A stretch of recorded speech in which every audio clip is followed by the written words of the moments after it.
Let us start this new chapter on sound.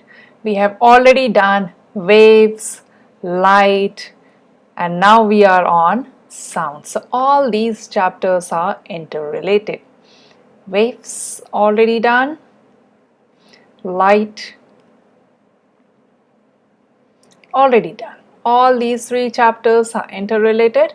Sound is a small chapter which builds on your understanding of the previous two chapters, so you will not find any challenge in understanding this chapter. It's a pretty interesting chapter as well. So let us start. So what are we going to learn in this chapter? Here you have the content. So we have separate videos on each of these topics. This video focuses on understanding sound waves are longitudinal. Alright, in the next video we'll be talking about the properties, and then thereafter the speed of sound. We'll be also solving questions on echo, which many students find difficult to comprehend. So this is all about your playlist of sound. If you like the video so far, please do subscribe to the channel and like the video. Alright, so let's get started. How do you make sound? If you have to make sound on your desk, what do? You hit your desk. If you have to make sound through your hands, you clap your hands, right? What are you doing when you're doing these activities? You are creating vibrations. You are creating disturbance in the air molecule around you. These vibrations, they travel. The vibrations of the air molecules, they travel. They ultimately reach inside your air, which is near your eardrum. It also starts to vibrate. The eardrum then senses these vibration or the disturbances in the ear as sound, right? So what are sound waves? Let us read the points here. The sound waves are caused by vibrations, disturbances. Any vibrating object can be a source of sound. Our vocal cord, as I speak, my vocal cord inside, it vibrates to produce the sound. Alright? So what could be some other instruments or other objects that can vibrate to produce the sound? Think about it. Yes, we have here, if you are thinking about musical instruments, you are right. A vibrating guitar string, it produces disturbance in the air molecule, it produces sound, right? Vibrating air inside a trumpet, another example of producing sound, so on and so forth. You can think of n number of examples. Alright, so when the vibrations of the sound wave reach our eardrum also vibrate. Ear is a sensory organ. It senses this vibration and our brain perceives it as hearing the sound. Alright, simple and easy, not so difficult. Let us now understand why the sound waves are longitudinal and how do they travel, right? Nature of the sound wave is what we are going to understand. For this, we'll focus on this picture. In this picture, what do you see? You see a loudspeaker. The sound comes from the front end of the loudspeaker. You have a diaphragm here, a small soft cloth-like piece which is wrapped around at the front end of the loudspeaker, which we also call as diaphragm.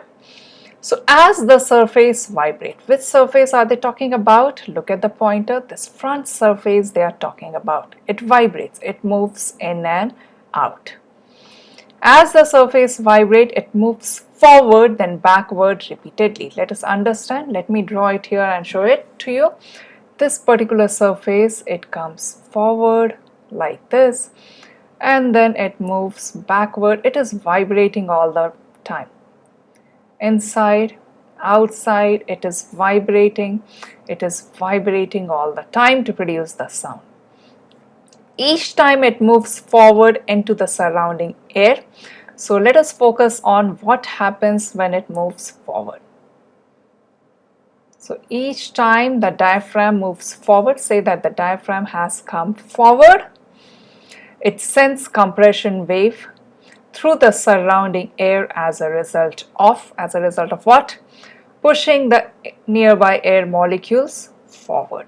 So as this surface is coming forward. As it is coming forward, it is pushing the air molecules close together in this region. This region, the new region which I am showing with my pointer, these air molecules come close together. What happens as a result? The next point, they bump into the air molecule further away, pushing them forward. So the air molecules which are in this zone, they bump with the air molecules in the other next zone, and then they push them also forward. So they bump into the air molecule further away, pushing them forward, so on and so forth.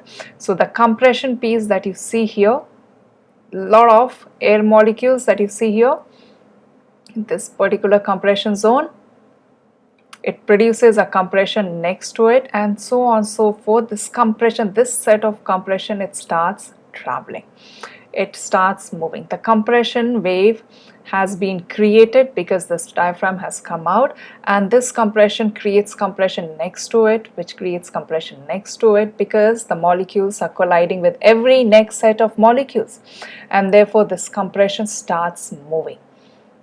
As you see, the compression, it was at this location, it moves, comes here, and ultimately this one location is shown here. It moves, comes here, and this compression wave starts moving ahead, right? So how is the rarefaction created? We know that longitudinal wave is a series of compression and rarefaction, and you also see some rarefractions here. How do you think the rarefaction is created? Think about it. Yes, you can do that. Not so difficult to understand. Let us understand it here. Each time the vibrating surface moves backward away from the surrounding air, it sends a rarefaction wave. It is the opposite of the compression wave through the surrounding air as a result of 3 points. We'll come to the 3 points. Let us understand. They are talking about the surface moves backward. Let us draw. What do they mean by the surface moving backward? This is what they mean. The surface has come inside. As a result, what happens? Some extra space, if you see, has been created here. Some extra space has been created, which I'm marking with some slanting lines. Extra space has been created. Molecules, atoms of the air, they get extra space, they expand, right? It creates a low density region. A rarefaction has been created now, right? So let us read the first point. Leaving a space which is then filled by the nearby molecule moving in. So they leave a space which is then filled by the air molecule further away, moving backward. So this space is filled up by the air molecules here. They move in. Now this space, the space which is created here is filled in by the set of air molecule which is next to it, which is filled in by the set of air molecules which is next to it, so on and so forth, and it creates a series of low density region. If you see a series of low density region which was here, because it is filled up by the air molecules here, there is a low density now created here. Low density which is created here is filled up by the air molecules next to it, which will be here. As a result, here a low density region is created, so on and so forth. Low density region is created, and this low density region is perceived to be moving ahead from the loudspeaker. Right, let us read the last point. These air molecule leave space which is then filled by the air molecule even further away, moving in, so on and so forth. This whole phenomena, this whole cycle keeps repeating, and hence the rarefaction moves ahead in the air. So we have a video on this as well.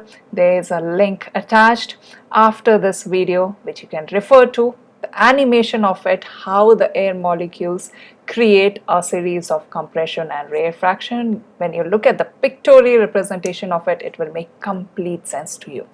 Alright, so this is the end of this chapter where we have understood that sound is a longitudinal wave. In the next video, we'll be talking about some of the important properties of sound waves.